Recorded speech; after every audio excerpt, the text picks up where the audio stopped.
basically, once you get to that point, you know, we're getting our hot now from here. So now our solenoid's now connected and we can even leave it. So if you ever had to, you could go back to gasoline just with a simple reconnection and turn your gasoline fuel supply back on later.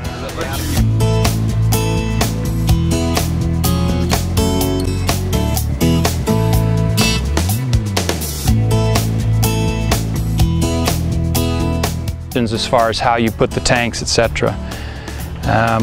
This is a Kawasaki powering a Toro. This was a factory gasoline model. You know, it was converted in one day.